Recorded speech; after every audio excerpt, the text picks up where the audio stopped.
Hey everybody, welcome back to another week of Up North Journal. Danny, what's going on? Oh, man, what a day. I think I got a little sun today, a little red. You do look a little red in there on the face, man. You been outside? Yeah, I was looking at that. I was looking at that in the shot, and I'm like, wow, I got a little sun today from mowing the lawn. Yeah, we were up north with the kids up at deer camp and did some fishing on the lake, and Jake, he got really burnt on the neck yesterday. Did he really? Yeah, and it was cold. And it was 35 last night at camp. It got cold down here, and I tell you what, it was chilly this morning. I tried to sit on the back porch with my Hunter's Blend coffee, and thank gosh I had the Hunter's Blend coffee to keep me a little. I was in shorts, and it was a little chilly this morning. There's no doubt about it. I got mine right here for the night show, man. We ran the heat at camp last night. It was that cold, man. I believe it. I believe it. But that was I think last night was the last of the cold. It's Michigan, dude. It can change in a heartbeat. Well, that's true too, right? You know that. So, all right. Well, let's get some shares out of the way so we can get into tonight's show. We got a lot of good stuff to talk about tonight. So, we'll do our part here. All right. Yeah, let's get some shares out of the way. And as soon as we play with the internet as usual. Right. Hey, I got to apologize. Last week, Danny got cut off midstream. You were up north last week, and if we have time, we can talk about that. If not, we'll do it next week. But we had an automatic update that happened right in the middle of the show on my laptop. Yes, you did. And I bring Danny in on, and he got slammed. So have to apologize. At least it was in halfway through the fourth segment of the show. And I had a good story, too. Yeah, you were chasing turkeys again. So yes, I was. Literally chasing them through the woods. Yeah, that's good stuff. Okay. I'll get mine out of the way here, and we will get rocking as soon as my phone catches up with me. Okay. And I'm ready to go when you are, Dan. You just let me know. Yeah, we had a good weekend up north. It was beautiful weather. Well, I shouldn't say yesterday. It got windy, then it'd get nice, and then the sun would come out, then it'd go away, then it'd rain, and then it was typical Michigan. Right. You know what? Well, I don't know how typical Michigan is getting towards. Tomorrow's June 1. Right. It's about time to get rid of this stuff. Yeah, exactly. Right. Okay, you about set, bud? I got a couple more to go. Hopefully this picks up. I see Ron Moses, and Ron Moses is in the house. Big Ron. You know what? I think I shared the wrong thing. Here you go. I think that was last week's show. Oh, don't share that. I'm like, that ain't We're right. at 570. Okay, let me get back on here. I told you this thing's acting a little weird. Right? There it is. All right, now I'm on the right spot. Jeez, oh Pete's. Okay. You think I have this figured out by now? I wish it. Well, we'll see about next week if I'm back in the cabin. Okay, yeah. Hey, Ron Mose, what's going on? Lyndon Ed Thornhill, did you get your turkey scratcher? No, not yet. Waiting on that to show up, but we'll let you know as soon as it gets here. So, all right. You ready, Dan? Yeah, why don't we go ahead and start as I work through the last couple shares I got here, and we can go ahead and let's hit up on our supporters. All right, here we go. Stand by in 3, 2, and 1. Welcome back to another episode of the Up North Journal, everybody. I'm host Mike Adams, sitting at Up North Journal Cabin North. Danny's in Cabin South. We're still social distancing. Next week, I hope to have him back in the cabin sitting next to me. That's the plan. So we'll see what happens. But before we get started with everything, we want to make sure that everybody goes over and checks out Hunter's Blend Coffee, huntersblendcoffee.com. Go over and check that out. If you're shopping, use the UNJ promo code. Save yourself 10% on your order when you check out. Great supporters of ours, and we would appreciate it if you over there support them as well. Great Michigan company here. We wanted to get you over to buckbaits.com. If you use the Up North Journal promo code, you'll save 20% on your order. It's never too early to get over to buckbaits.com and start looking for some items that you'll use this upcoming deer season, because it's just around the corner. I mean, it ain't going to be long. We'll be sitting in tree stands. But another great Michigan company we want to mention that helps us out, Rebel 6 Rubs. Rebel 6 has some great rubs for fish, for wild game, for wild birds, anything you got that you get out in the field, get some Rebel 6, put on it. And if you use North Journal promo code, you can save 20% on your order over there. And as we talked with Slade a few weeks back, trips for trade. If you've got an opportunity and you want to trade a hunting trip for maybe a vacation or another hunting trip with somebody else, if you join their little club here that they got and use the Up North 20 promo code, you can save 20% on your membership. And it's a great way to save some money, number one, but to maybe get an out west excursion or maybe even a baseball game that you want to go to, and you can trade stuff back and forth for some great things that you just enjoy in the outdoors. So, all right, Danny, you about done over there? Yeah, I'm ready there. Big shout out to Joshua Bilecki, longtime listener, and it's the first time he's watching. All right. Well, thanks for tuning in tonight. We got some good stuff we're going to talk about tonight. Absolutely. Ron Moses, be safe. You're trucking to Chicago. Take care, buddy. No doubt. Don't take our swag there. No doubt, man. That's I don't even want to get into that tonight. But what I do want to get into is we want to talk with our guest that we got on tonight. Go ahead, Danny. Introduce her. You know what? Listeners of ours, it's that time of year. They're out in the up in the St. Clair River. They're going after walleye.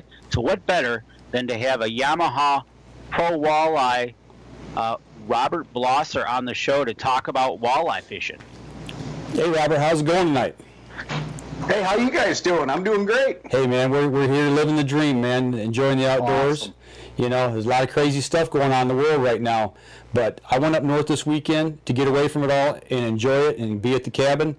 Danny was up at his cabin last week, so we're inviting you to our cabin so we can get rid of this madness and have a good time tonight. What do you think? Well, thanks for having me, guys. I mean, yep, a lot of turmoil going on these days, but the nice thing is we still have woods and water to play in. So Absolutely. Well, that's what we want to talk about tonight. So you're with Yamaha. You do some pro walleye fishing. As I talked to you before, I'm not much of a fisherman, but Danny, he does more of it than I do, and he's kind of hip to the walleye stuff. So Danny, yeah, go ahead. First question I got to have, welcome to the cabin, and thank you. Where did it all start? Tell us a little bit about your background as to how you got into the fishing scene itself to get yourself up to that level to say, hey, I'm going pro at this. So where did that all start? Obviously it's not something you go to school for. But myself, I grew up in a family of outdoorsmen, right? So been hunting, fishing, just being in the outdoors ever since I was little. My passion for walleye fishing just kind of grew in my late teens, and it was more of a chess match to fish walleyes than it was for bass. And I'm not going to say it's easy to catch bass, but there's just something about walleyes that really make you think and really make you analyze every little detail to be successful. So fast forward a few more years, and there was a regional championship held on my home body of water on Lake Wisconsin.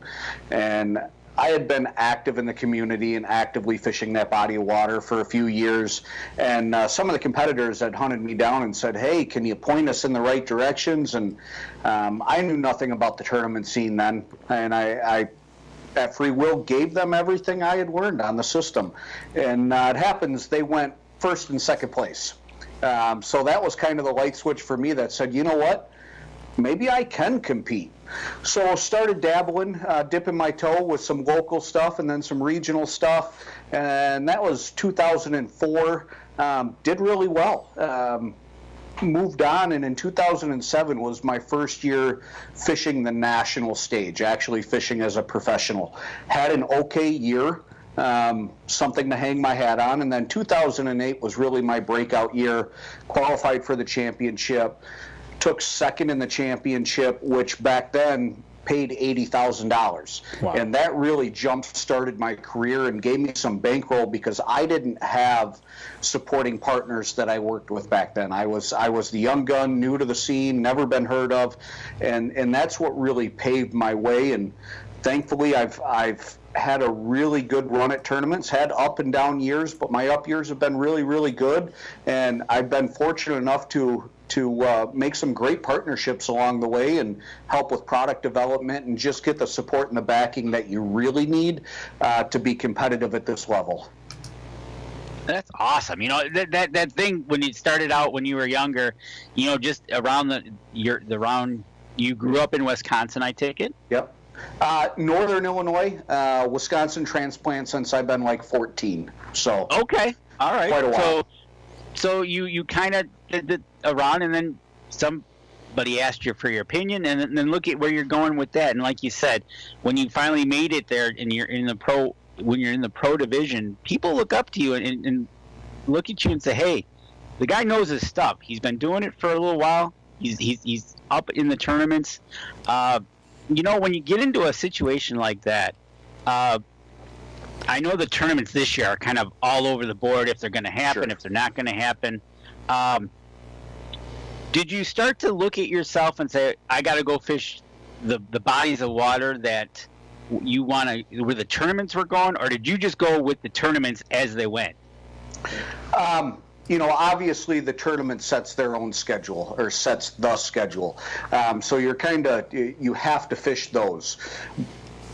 But back then, you know, I fished every day. I was fortunate enough to live really close to the lake.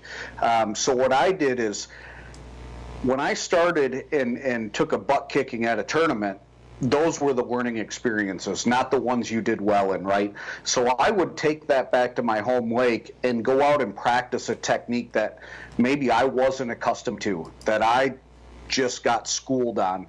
And whether I caught fish or not on my home lake with it, at least it allowed me to start to play with the presentation and understand the dynamics of it. So when I got to a place where that was a useful tactic, I already had 70% of the work done. You know, the other 30% was really fine-tuning it on the bite itself.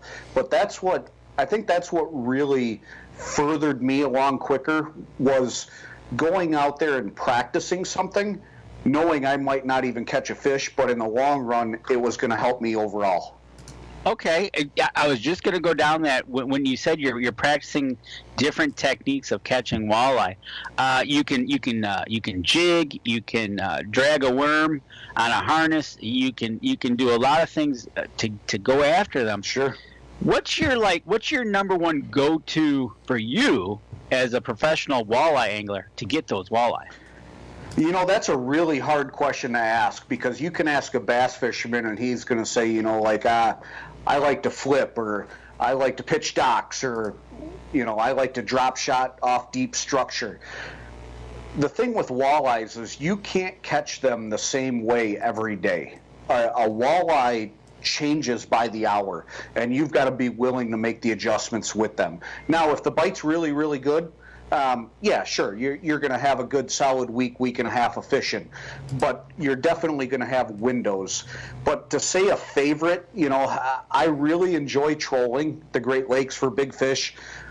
A lot of people are going to say, well, trolling's boring. You know, you're just putting out some offshore planer boards and you're setting a spread of lures in the water and you're driving around aimlessly.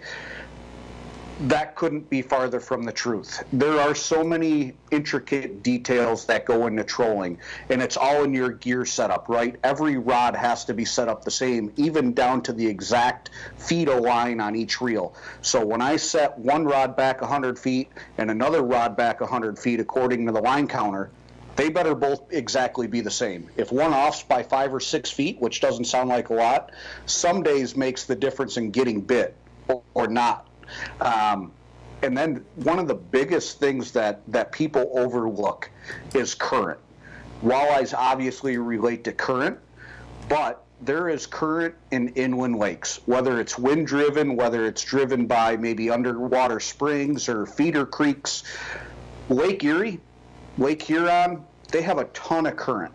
And you got to be willing and be able to read the current so you can position your baits correctly to the fish, because the fish are used to their prey coming in a certain direction with the current or against the current. So a sideways with the current typically never wins. So being able to read all those fine details, even down to speed. I've seen where 1/10 of a mile an hour makes all the difference in the world. So adding all those things together is like one big giant puzzle, right? And when you put it together, it can be lights out. You know, if you, in Wisconsin, we can fish 3 rods a piece. So if you've got a buddy with you in a boat, you can put 6 rods out, and you can have times where all 6 rods have fish on them, as long as you're dialed in perfectly. You know, you just said, you're talking about the setup, and I've been on a charter one time, and the captain of the charter, that's the one thing he talked about, was the speed had to be just right for the depth you're running, the right lure, they all had to be the same. And I'm like, I said, well, there's a real science to this. I said, you really got to pay attention. He said, oh yeah. Yes, you do. And that's what impressed me about the guys like you who do this, is how much work and detail goes into it. It's not just throwing and casting a lure. Sure. You know, it's something special. So hats off to you guys that do that and can make it work, because I'd have them all tangled up. and I think it's just the challenge, right? I like the challenge. I like the chess match. I like trying to stay one step ahead of the fish. You know, a lot of people say, well, we caught them here yesterday, but we couldn't get them today. And the one main motto when you're tournament fishing and you're practicing those few days before the tournament actually starts, it's not about where the fish are right then and there.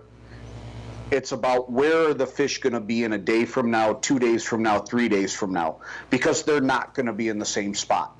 And it's about putting all that stuff together of what you learned during the practice period to try to isolate where you think they're going to be come go time.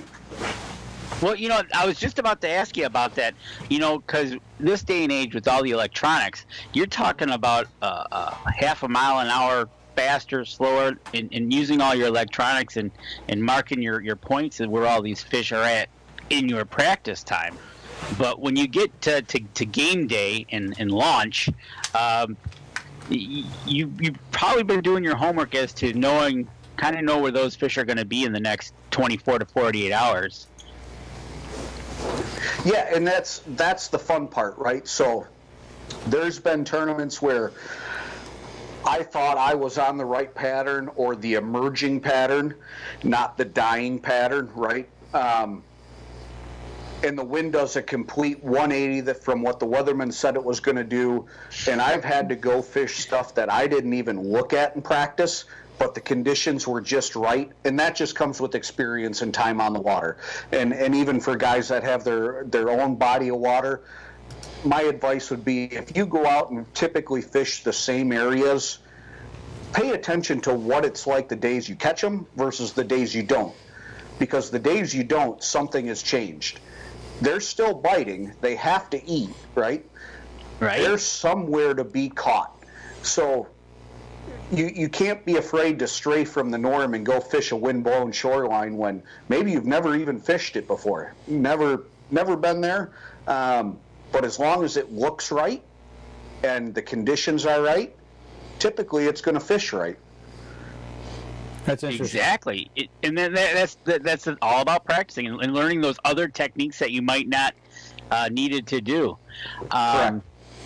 I tell you what, let's go to a break, and when we come back, let's talk about, obviously, you need a boat to ride in, and you need a motor to power that thing. So when we come back, we'll talk about that in our next segment. All right, we're going to step outside, and we'll be right back after this.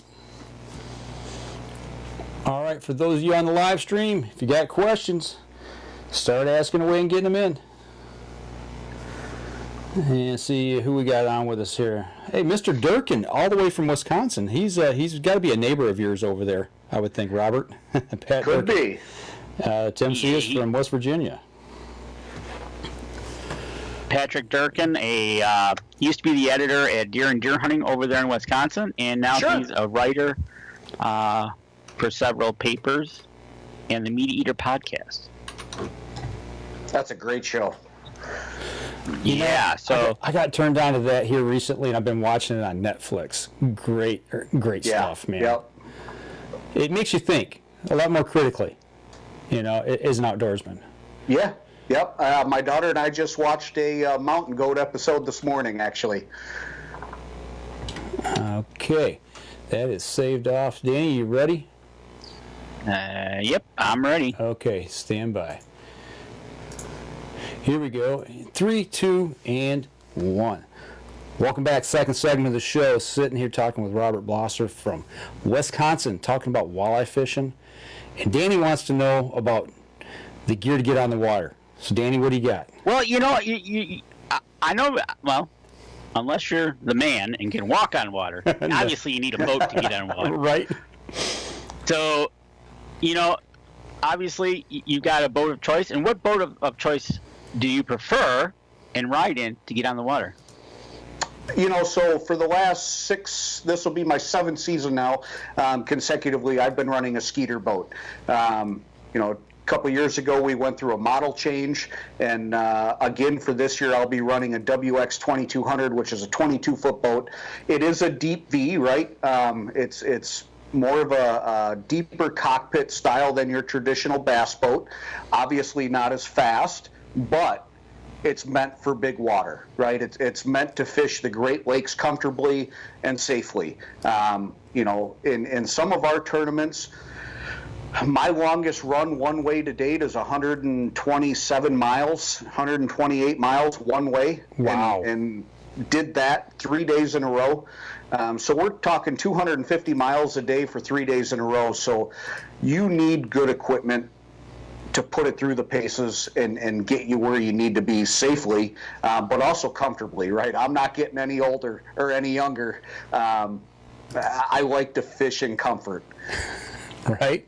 Absolutely. You got to fish in comfort, and obviously you got that powered with a Yamaha, correct?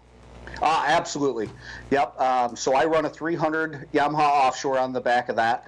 And a lot of people say, well, why do you need such a big motor? Oh, that thing must be a rocket ship.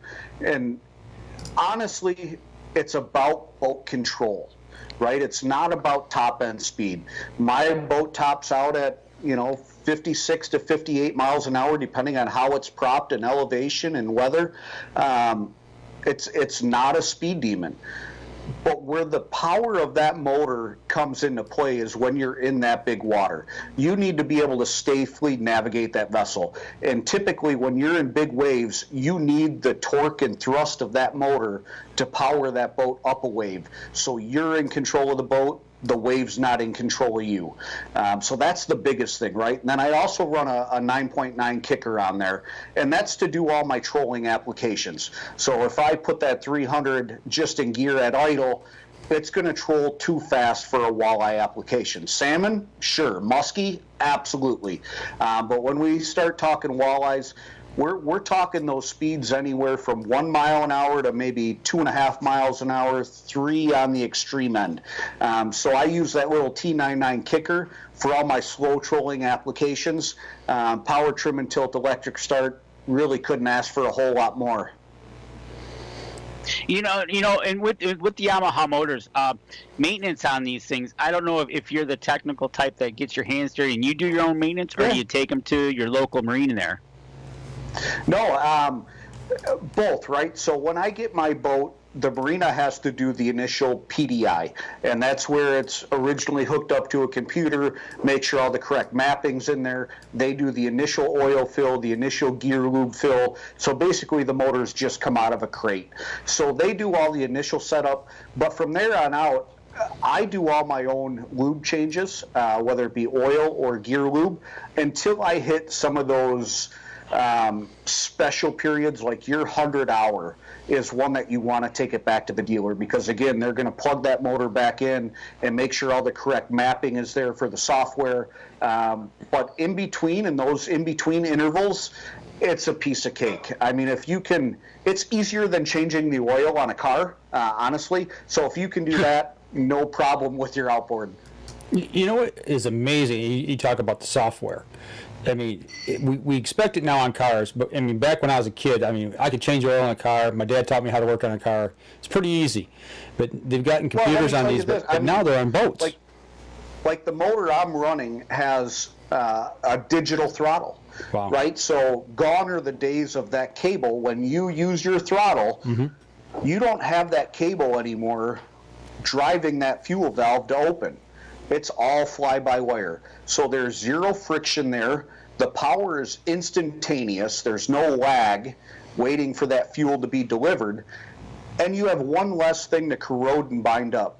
I don't know about you guys, but in some of the older boats I've had, that cable starts to get bound up and it's hard to put it in gear or put it in reverse, and things just break down over time. But with this new fly-by-wire, I mean, having the power there exactly when you need it and having zero resistance is awesome. You know, the things that they're changing like that just simply amaze me. I mean, Danny, you work in the automotive industry. You're familiar with this kind of stuff. Oh yeah, it's one of those things that with the technology now today, with what we're doing and where we're going from the internal combustion engine all the way into battery power, and Sure. looking at the Yamaha, and what dealer do you take yours to for the initial over there, just so we can give them a shout out? You know, so I've got a great local dealer about 3 miles from me. It's Don's Marine in Lodi. That's where my boat comes to. Those guys are awesome. They're the ones that get my initial stuff up and running for me. And then I bring the boat back to my house, and I actually rig all my own electronics. You know, I do all my rod holders, seat bases, trolling motor, things of that nature. Anything that's electrical, that's going to be an addition, I usually do myself, because I want to know exactly where that fuse holder is. I want to know exactly how the connections were made. So if I have an issue on the water, I can diagnose it quickly and not waste a lot of time trying to figure out what the problem is. Are the newer boats, the newer model boats, are they pretty much set up for all this type of add-on equipment to make it easy enough for the average person to be able to do it? You know, even these manufacturers are making it easier now, because a lot of these boats now are coming with standard equipment, including your fish finders already rigged for you, your GPSs, your kicker motors, your bow mounts. You know, a lot of the manufacturers are selling package boats now. So it takes a lot of the guesswork out. Back in the days, you used to have to kind of piece your boat together when you were buying something. And for the general consumer now to go out, they can buy the whole thing as a package, basically turnkey, and be ready to hit the water. There you go. That's awesome.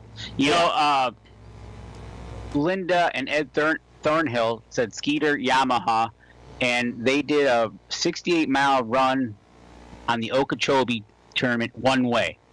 Nice. That's very nice. So, Good you for know, them. we talked about the Skeeter boats and the Yamaha motors. If anybody wants to see these motors, where can they go to find out more information about the Yamaha motor itself? Obviously, Yamaha-motor.com. You're going to have a ton of resources there, and actually, probably one of the most useful things on their website you're going to find is a prop selector. Right? Everybody has propping questions, and you may not know it. Maybe the dealership set your motor up with the wrong prop for how you want to run your boat. Maybe you're always going to have a family in there and you're never going to be by yourself. That's going to call for a different prop because you've got more weight in the boat. But Yamaha makes it easy. They've got a prop selector on there. You select your boat manufacturer, your model, your motor, and then give it a couple other pieces of information, and it's going to give you 3 or 4 recommendations and eliminate the other 500 that are out there for you and really make it easy. Going to let you home right into where you need to be in that area. Yeah. Okay, that's something I never really thought about. We used to do a lot of water skiing, and you know, we had to have a certain prop for the ski boat. Sure. You know, And you wouldn't run the same prop if you were going out fishing on that boat, right? And not Right. trying to pull a bunch of skiers. yeah, it makes sense. Makes great sense. You know, and talking about props, obviously, when you get a boat, and picking the right motor is key. How does somebody like me who doesn't know a lot about this, you know, maybe you've got a 14-foot aluminum deep V fishing boat, and you want to put a boat to do inland lakes, or maybe you've got one to go on the Great Lakes. How does a person even start to begin to figure out how to choose the right motor? Hands down, the first place to always start is your manufacturer horsepower rating plate on that boat. So that's going to give you the maximum amount of horsepower you're allowed to put on the transom of that boat. What I will tell people is don't go less than 20% of whatever the max rating is, because then we get back to having the needed power to safely navigate that vessel. So it can really be detrimental to underpower a boat. So you always want to stay close to that max rating. Obviously, it's there because that's the best performance for how that hull was built. But you never want to underpower a boat severely. The second thing it does is it absolutely kills resale. You're going to have a hard-pressed time when it comes time to get a new boat or a bigger boat, getting rid of something that's really underpowered. So most people, obviously, if they're switching boats, they're not taking that same motor they had with their old boat and putting it on a new one, I wouldn't think. No, but what you do is you see people that get a boat, and the boat was so well built it outlives the motor. It outlives the Johnson two-stroke from, the mid-'80s that has finally died on them, and they're looking to repower. So when they're looking to repower, the biggest thing is make sure you're still within that maximum rating on your vessel. Gotcha. Makes sense. Always got Absolutely. And there's one more thing that we want to talk about Yamaha. Is their power pay. Whether you're a pro, a semi-pro, even amateur anglers, and you don't even have to be sponsored by Yamaha, but if you use a Yamaha motor, this thing is off the hook, right? Like, they shocked the industry and made waves when they released this. If you don't know what it is, basically what it is it is for tournament fishermen. It can be local, regional, national, really doesn't matter. Any sanctioned tournament. So all you have to do is go to Yamaha, look at their website, you're going to see a power pay icon, open that up, and it's going to have all the details. But basically what it does is if you're a Yamaha motor owner, within the years specified, you're going to get paid for fishing that tournament if you're the highest place Yamaha owner. You don't have to win. You don't even have to take 3rd, 4th, 5th, 6th. You can take 50th, and as long as you're the only one that signed up for it, and there aren't any other Yamaha owners that signed up for it ahead of you, you're going to get all the money. So it's a great incentive, and it's basically getting a lot of outboard owners that have had Yamahas some cash back in their pocket. You gotta like that. That's awesome. And Gotta like that. There are programs like this out there, right, that other manufacturers do as incentives. But typically you have to pay to get into the program, and that's how the program's funded. Yamaha, no entry fee. The money's coming out of their pocket, and they're putting it right back into yours. So no pay to play. No pay to play, just go play. Go play. I like that. And get paid to play. Yes. That's good stuff right there. So there you go, guys and gals. He got one. Get in there and make sure. And you can go over to the Yamaha. What was the website again?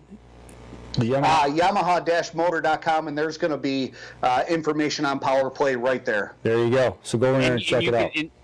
And the official website is YamahaPowerPay.com. There you go. For the overview. And you go there and you can go from there. I'll tell you what, Danny, we're getting close here to our second break. So why don't we step outside real quick? We'll take a second break. We'll come back. We'll continue the conversation. What do you think? I think so. All right. We'll be right back after this. For those of you on the live stream, you got comments, questions, throw them our way. That's right. We got a couple questions already.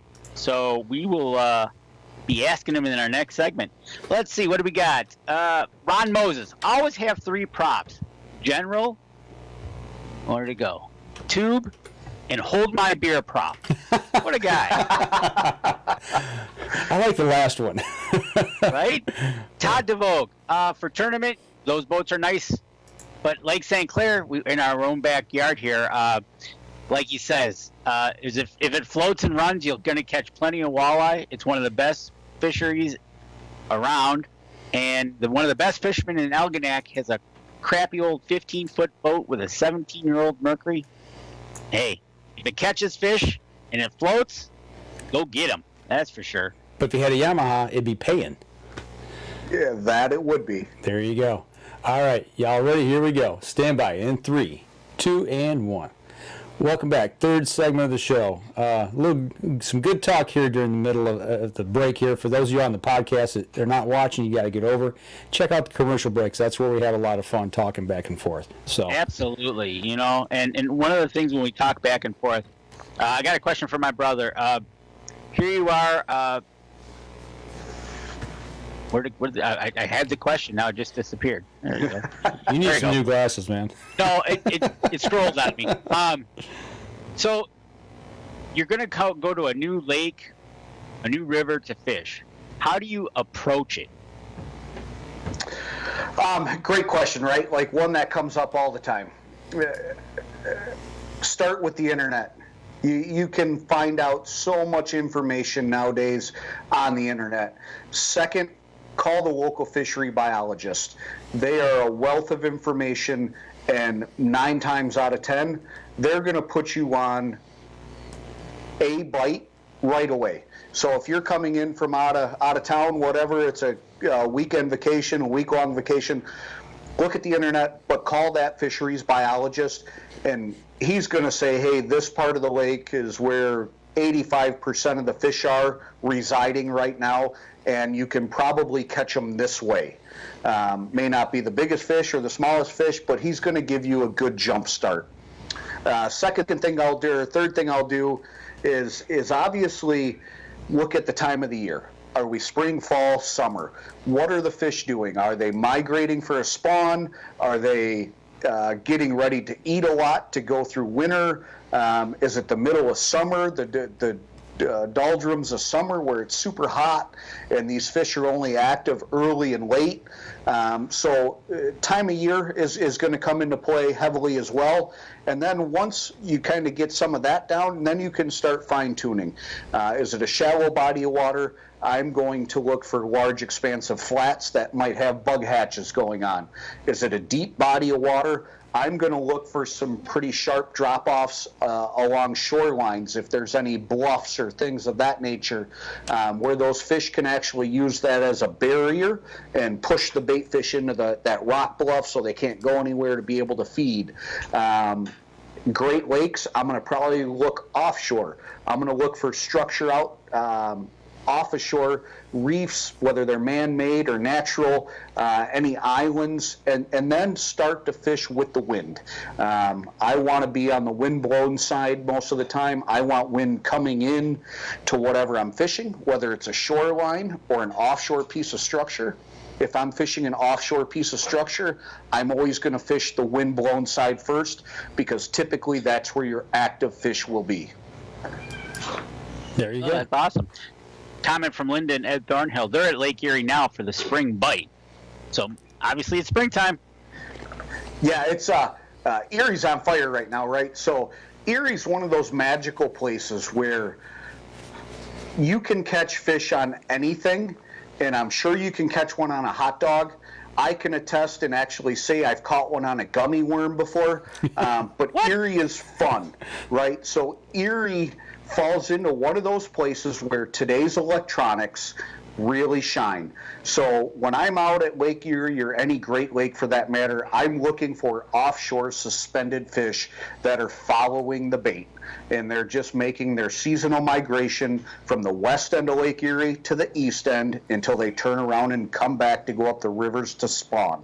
But with the electronics nowadays, I won't even start fishing until I mark fish, and I'll drive around 20 to 25 miles an hour, and I can still mark fish that fast on the electronics. It's a real small little blip, right? But once you have confidence in what kind of blip you're looking for, you can cover a lot of water really fast. So at 25 miles an hour, I might drive around for 2 hours, cover 50 miles of water, figure out exactly where the school is, the leading edge, the tailing edge, and how wide it is, and now I can get right in there and just demolish them.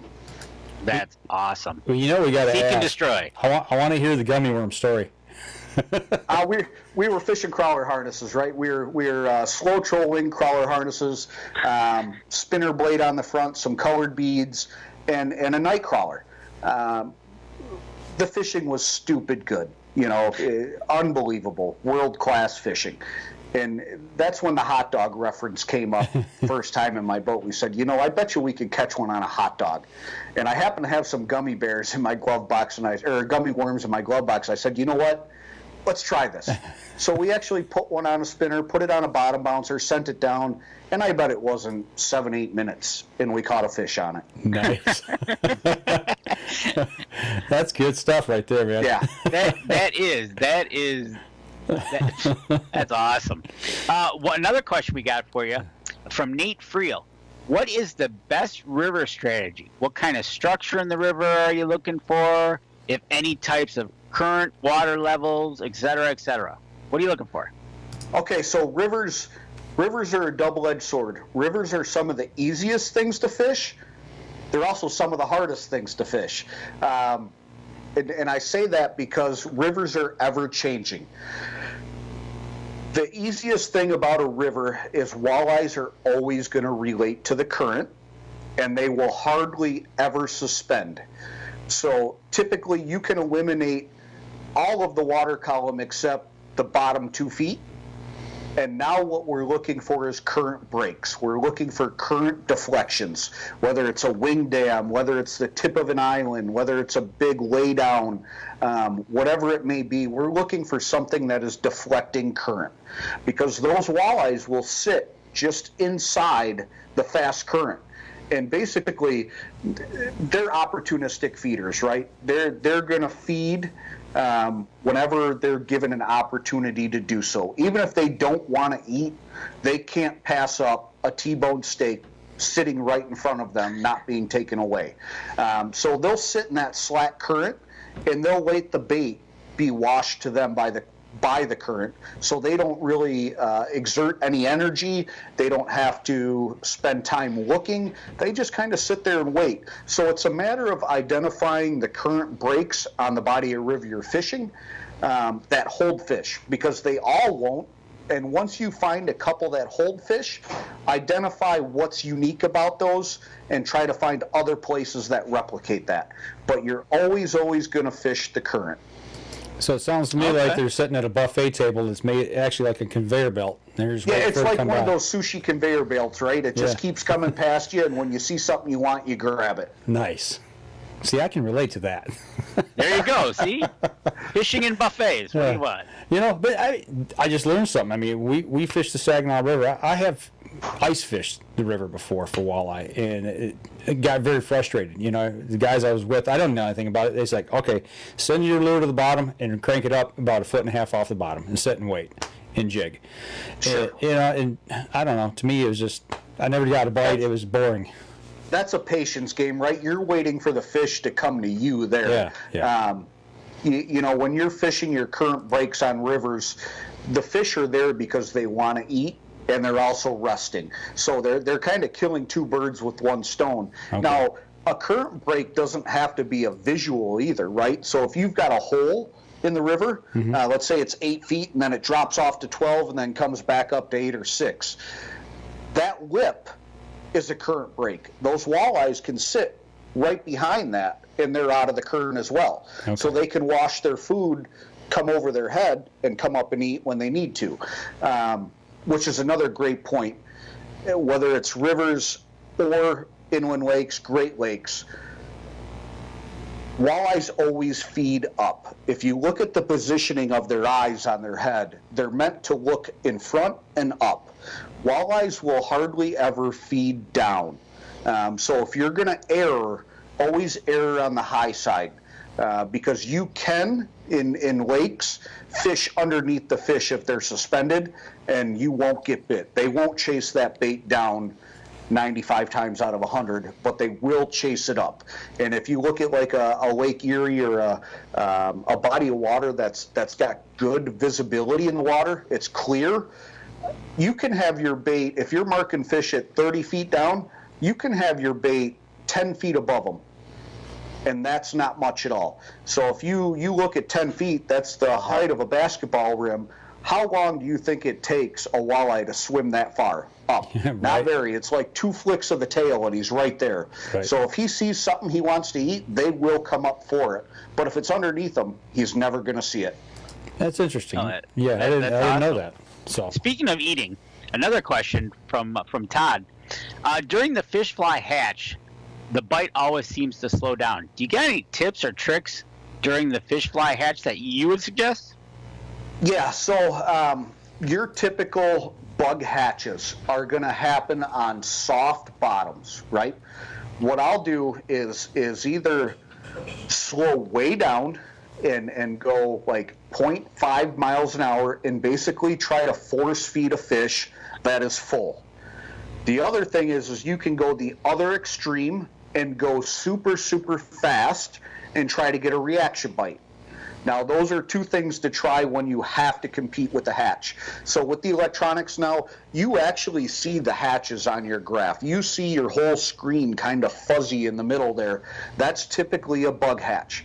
But usually the most productive thing is to find harder bottom. Go to the rock or go find clay. You're going to have less of a hatch on those types of bottoms. And you're not going to have to compete with the natural food as much as you would on that soft bottom.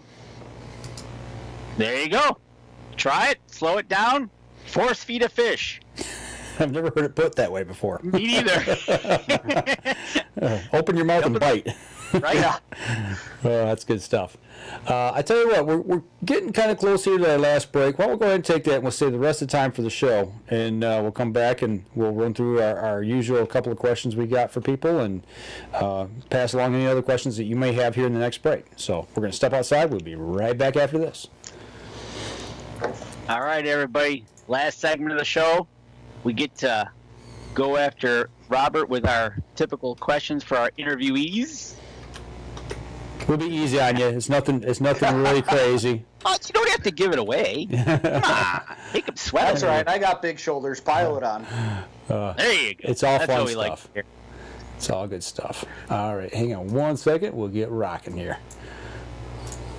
All right, here we go. Stand by in 3, 2, and 1. Welcome back. Last segment of the show, what we refer to as the fun segment. Like to have a little fun here and loosen up a little bit. We've talked a lot about fishing. We talked a lot about gear, about how to get the right motor, how to get the right prop for your Yamaha, all kinds of good stuff. And now we want to know a little more about Robert here. So, Danny, I'm going to let you have it and kick it off. You know, the first thing we talked about earlier when we were on the phone with him is he's just not a professional walleye guy. No. He actually goes out and does some whitetail hunting as well. Right. Yeah. You know? So you obviously you better hunt when you're in Wisconsin. That's all I got to say about that. You hunt Wisconsin whitetail. You go out west. Give us a little background into the hunting side of Robert. You know, I love fishing, right? But I don't like ice fishing. There's something about only being able to fish through an 8-inch hole when you've got all this water around you. I do a few trips a year, but that's just not really my gig. I'll fish a river that's still open in the middle of winter. But when it starts to get cold and we start to get ice, I start to hunt, right? I love chasing whitetails, especially archery season. And muzzleloader season, right? I like it down dirty and cold when them deer are up on their feet and they have to eat. And there's some magical times that happen in the dead of winter when it's hard to stay out there. But that's been some of the most exciting times for me. And the other thing is through fishing, I've met some tremendous people. And I met one of my best friends probably 12 years ago, and he's from Colorado. And for the last 8 or 9 years, he's been showing me the ropes out there. I get out there almost every year, and we chase some elk through the mountains and some mule deer. Right now, I'm still acquiring points for my sheep and my mountain goat and anxiously awaiting the day I finally draw one of them. But, yeah, I love to get in the woods, man, and I love to be out there. Archery does it for you. It's archery. Archery does. Okay. Archery does. I really like the up close and personal. And on the flip side, right, like I do a lot of long range shooting too, not necessarily while I'm hunting, but just to hone skill. And that's a whole different realm as that 1,000-yard shooting. You know, that's a whole nother game and a whole nother puzzle that has a lot of satisfaction when you put it together too. You know, when you're shooting long distance like that, I gotta admit, you're ringing steel. We're shooting steel or we're shooting paper. Okay. Two. All right, man, 1,000. Put that into perspective. 1,000 yards. That's 3,000 feet. That's like 2/3 of a mile, roughly. Yeah, it's out there. It's out there. I mean, we got a 100-yard football field. That's 300 feet. So you've got 3+ football fields. Man, that's a. Oh, okay. Yeah, that's right. It'd be 1,000. 1,000 yards. Yeah, I got you. That's a long way, man. That's something. That's a game I've always wanted to play, but I've never had the opportunity to take it up and shoot that distance. And we talked to you earlier today, and you said that you've got a 1,500 yard range to shoot at. Yeah, so I actually am from Poinette, Wisconsin, which is just north of Madison. And our neighboring town, Walleye, has a gun club called Winnequa Gun Club. And it's one of the longest ranges in the Midwest. They hold all kind of national matches there, whether it be pistol or high power. But they have a 1,500-yard outdoor range there, electronic scoring, so you actually get like an iPad, so you don't have to drive down to the target to see where you hit, right? It's a long walk. So they make it really nice on you, but it's a lot of fun. You know, it truly is trying to guess wind, and it's almost like chasing fish, right? Like, if I throw this here, what is the current going to do to my jig? Is it going to sweep my jig in front of the fish's face just right, or is it going to sweep behind the fish? Shooting at 1,000 yards, is the wind here 3 miles an hour, or is it 7 down there? And what is that going to do to my bullet, right? How do I get my bullet to go right where I want it? Absolutely. Speaking of bullet, Nate Frio wants to know what caliber you're rocking. I like a lot of calibers, right? I'm either shooting when I'm out west, I'm usually shooting a 300 Rum or a 28 Nosler. A lot of my long-range stuff, I've got a 6.5 Creedmoor chassis gun that I like to pump the rounds through, so I don't necessarily, run 500 rounds through a hunting rifle barrel and start to degrade the life of that barrel, because when I do take the shot on the animal, I need to know it's going to land right where I want it to. So I don't want to start harming or disgrading a barrel and having it end of life sooner. Mm-hmm. So I run one gun at the range that I can just keep replacing barrels on. Gotcha. Okay. Well, when you're in the field out west, I mean, we hear people taking long shots out there as well. What's the longest distance you've taken an animal at? Just over 700 yards. That's a good poke. Poke. Nice. But that was one of those situations where everything was perfect. Sure. The animals had no idea we were there. The wind was nothing. Like one of the first times I've ever been above tree line and really not had wind, right? Usually it's blowing 40 up there. And we just had time. I think we sat behind the spotting scope and got our setup ready, and we were behind the glass for probably 35 minutes before the shot was even taken. So there was no rush. There was plenty of time to calm the nerve and get the heart rate right. And it was just one of those things that worked out perfectly. We played a little bit of long distance shooting with the archery game, and actually Danny and I we're shooting the TAC Total Archery Challenge here in Michigan. Okay. Coming up in the end of August, and we're shooting anywhere from 40 yards to a little over 100 yards, and I know at distance how it affects the arrow. A wind, and it doesn't have to be a whole lot. Depending on what size arrow you're using. So the bullet, the same way like you're talking. Now, when you're looking down range and you're spotting for those long distance shots, are you looking at tree movement? Are you looking at blades of grass movement, leaf movement? What's the one thing you try to key on to make that call? When you're at the range, obviously there's range flags, right? And they're placed at specific yardages, and you can read the range flag and say, okay, when it blows like that, it's a 7 mile or a 10 mile an hour. But when you get up into a hunting scenario, typically you're looking at mirage, and we could talk about this for hours, right? I would say just Google it, but what you're looking for is the waviness of the mirage, and the direction that mirage is orientated will tell you an estimated wind speed at that animal. Okay, all right. Learned something new here again tonight. That's nice.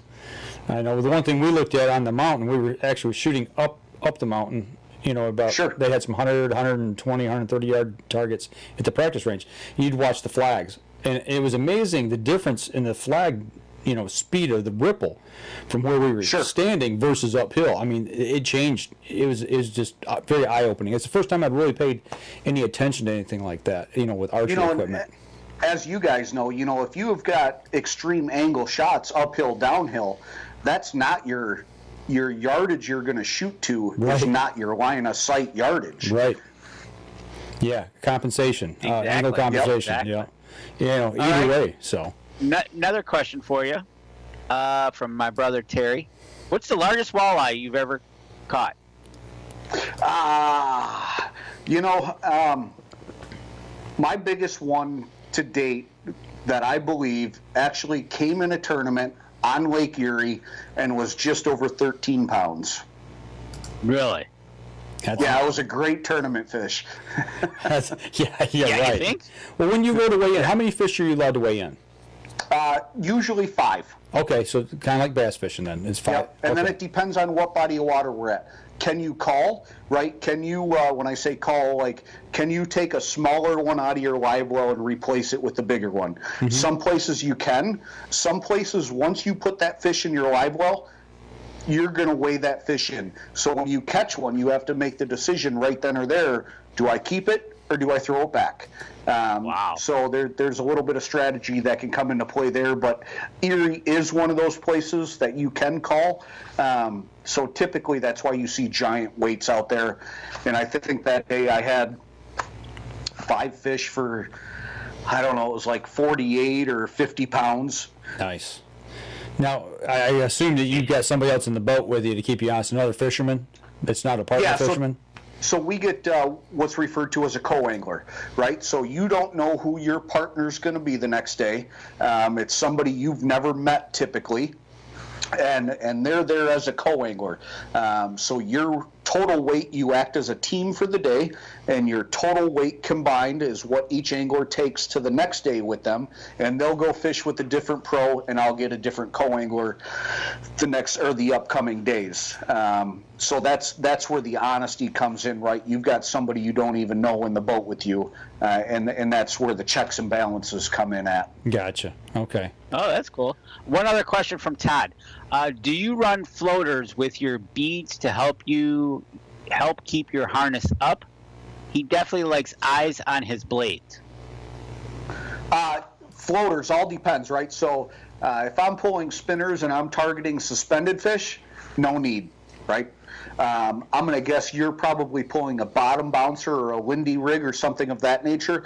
Yeah, then like a styrofoam bead or a couple floater beads, sometimes that's great, right? Because what happens is if you can make your rig more buoyant than the weight of the blade and use a smaller blade, that rig will actually just kind of suspend off the bottom. It won't sink, it won't rise, but it will just suspend right there. And a lot of times that's a great action those neutral to negative fish are looking for. Oh, that's awesome. That's awesome. See, that's good information. That's why he's a professional. But that's not all. Now I get time for our questions. Because I tell you what, you're a guy that's always on the road. Obviously, you've got hunting, you've got whitetail, muleys, you're looking to go after sheep, you've got walleye fishing. You got to have a favorite go-to meal that you're going to cook for Mike and I at camp, and you're going to say, hey, guys, I'm going to cook you, what would it be? If we're at camp, I'm going to probably whip up some homemade chicken and dumplings. Oh, man.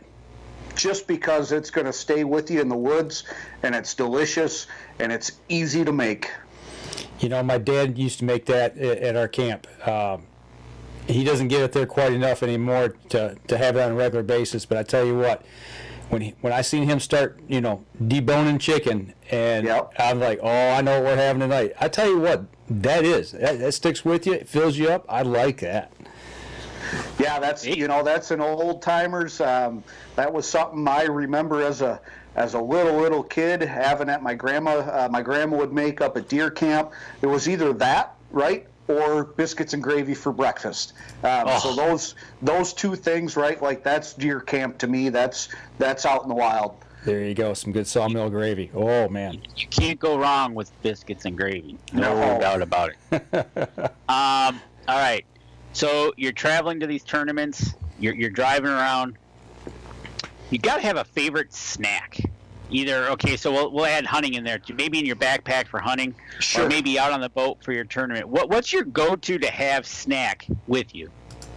Well, obviously, I got gummy worms in the glove box of the boat. But no, it's hard to beat a good jerky, right? Like that is hunting food, and that is also boat food, right? It's something easy. It's something that fills you up. It's actually got some nutritional value to it, which I'm usually not known for. But yeah, I mean, when you can find a dynamite jerky, and jerky is something that not everybody likes the same thing, but when you find the one that really trips your trigger, like I'll stock up on that. I'll have that in every truck, every boat, everywhere I can have it, because when I want access to it, it's got to be close. Yeah, it's like I'll take 5 cases of that right now, put them in the truck. Yeah, exactly. Yeah, because you don't, like you said, you don't want to be without it. So Yep. Right? Okay. So now the last one for me is going to be, so you're traveling in your truck, eating your jerky, pulling your boat, or going to your favorite hunt stand. You got to be listening to something maybe on the radio or in your earbuds. What's Robert Blosser listening to? I graduated high school in '96, so I kind of lived through the alternative rock grunge era, and right now I'm running Sirius XM in the truck, and it's on lithium, right? I'm still jamming those mid to late '90s tunes, early 2000s. we heard the same thing week before last. Remember that, Danny? Yep. From Randy Stoppenhagen out in Idaho. Probably about the same age, yeah. So I can Sure. see that, yeah. And he said the same thing. That's what he listened to on Sirius XM. So that is awesome. Nice. All right, Mike, your turn. Okay, so we're going to step in the Wayback Machine. If you had a hunt to pick, or a fishing trip to pick, or an outdoor excursion to pick, and you're going to tell Danny and I, it's like, man, you're not going to believe this. This is the story that sticks in my memory that I tell everybody. For whatever reason. What is it? Probably the first elk I harvested, right? Actually, it was a 2-week time frame. Went out to Colorado for the first time, elk hunting, archery. Never been out there. Got off the plane in Denver and could see the mountain range and was just jacked, right? Got up to my buddy's house. He's up in the mountains, lives at 9,500 feet. Got out of the truck, tried to get my gear out, and I'm like, man, it's hard to breathe. And by the time we got to 11,000 feet above tree line the next day, I understood the term flatlander, right? That's when reality slapped me in the face and said, you thought you might have trained for this, but you might as well just sat on the couch and ate potato chips the whole time, because what you did didn't help you one bit. Right. But that was a great hunt. Pushed through it, right? Loved every minute of it. Was fortunate enough to harvest a nice 5x5 that first year with my bow. Life was great, on top of the world. Came home, and about 7 days later, I killed my biggest whitetail ever with the bow, and that was a 177 whitetail. It was 2 weeks that were just out of this world. From first experiences to personal best animals, it was just one of those things that whole timeline will never leave my mind. Yeah, it's awesome. Yeah, magical moments, magical firsts, Yeah. and when it starts tying together with other things within the same year or time frame, it's a magical time for sure. I understand that. I want to throw one at you here that we haven't shown this picture yet, and I've saved it. It's a picture of you and your daughter. What would you suggest of getting kids involved in the outdoors, whether it be fishing or hunting? I mean, how would you explain it to somebody? Especially since you've got your daughter here in this photo. It's obviously something I've kept her engaged with, because that's how I was brought up, and she loves to fish. She's just starting to get into hunting. But there are enough programs out there to be found, and the one I can think of right off the top of my head is the FAF, which is the Future Anglers Foundation. Mm-hmm. They actually host events, right? They're free events. Kids get, I don't want to say prizes, but they get a fishing rod or a tackle box with a little bit of tackle in there. And that event is actually held where they use the equipment. Now, typically it's held at a small pond or something of that nature where they can actually fish. Sometimes it's in a gymnasium or something like that, but they'll actually get hands-on with the equipment. Show them how to tie a knot. Show them how to put a bobber on. And it's great for the parents too, right? Maybe they have never fished before in their life, and this is something they're both going to learn together and go on this journey together. But I would definitely seek out some of those organizations like Future Angler Foundation, because there's going to be some type of event close to your area at least once a summer, if not multiple times during the summer, that you can attend and just start to get your feet wet and learn about the equipment and learn about conservation and right and wrong and actually how to start targeting different species of fish. You know, that's awesome. I've never heard about the Future Anglers Foundation. Tonight's the first time I've heard about that. And we're pretty connected with the outdoors. So I mean, is this something that's new, or have we missed the boat? No, you guys missed the boat. Sorry. Okay. Right. You know, it's funded by the NPAA, or MPAA hosts some of the clinics for the FAF. The MPAA is the National Professional Anglers Association. Okay. So they kind of work in conjunction with each other for product and facilitation of the events. But the Future Anglers Foundation is doing great things. You know, I know that some of our high schools in the area, we've got bass fishing teams. We're seeing an uptick in that. So is that kind of working hand in hand with some of that, or no? A little bit, right? The FAF is I don't want to say geared towards younger kids, right? Because it's about anybody. We don't care if you're 40, 60, 80, or 8. If you want to learn about the sport and more about the outdoors, they're all about it, and they're going to help you get to where you need to be and give you the resources to make it happen for you. And that's not the only one out there, right? There's other ones out there, and it's as simple as just looking up your area and figuring out where the next event may be. But the high school stuff, man, just banging. You know, these high school fishing clubs and obviously the college fishing clubs and fishing teams, I don't want to, you know, the saying is like, get them off the couch, get them out of the video games, get them outside, right? I get that, but this high school initiative is doing so much more than that, right? It's taking people who maybe would have played baseball or maybe would have played football, like playing sports, but it wasn't a true passion. While they're standing there at practice, they'd rather be out with dad, skipping a jig under a dock or jigging a minnow. Right. And now this gives them the opportunity to actually explore their passion with a purpose. Right, gotcha. You know, and it sounds like that foundation is something that maybe a parent who's not an angler themselves could go with their child, and they could both learn together, hand in hand. Absolutely, no age requirements at all. That's awesome. And you know what? And you can go check it out at futureanglers.org. There you go, Danny. Thank you. Thanks for looking it up. Yeah, go over and check them out. If it's and if you know somebody, maybe it's a neighbor, maybe it's your nephew or your niece. Could be any kid that's close to you that you want to reach out to them and help them out. Be a piece of information you could give them and get them started in the right direction. So, Danny, you got anything else? I got all my questions. Okay. You have more questions? Well, before we leave, once again, where can we find the program for a little bit of money from Yamaha, and also where can you find more information about Yamaha motors? So Yamaha is going to be yamaha-motor.com. You can find PowerPay information there. Otherwise, you can go directly to yamahapowerpay.com to get the information there. There you go. I think we're going to need to check back with him during hunting season to see how that hunting side of it's going. Right. You got a trip planned this fall? Well, I can tell you right now, the two apps I've gotten back, I was unsuccessful in both, and that was bighorn sheep and mountain goat.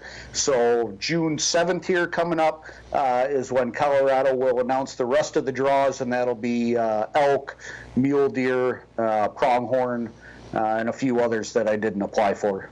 All right. Well, good luck on that, and hopefully you score one of those tags. Thank you. You can get out that way. Well, I'll tell you what, if you hang with us here for just a few minutes, we're going to wrap up the podcast portion of the show, folks.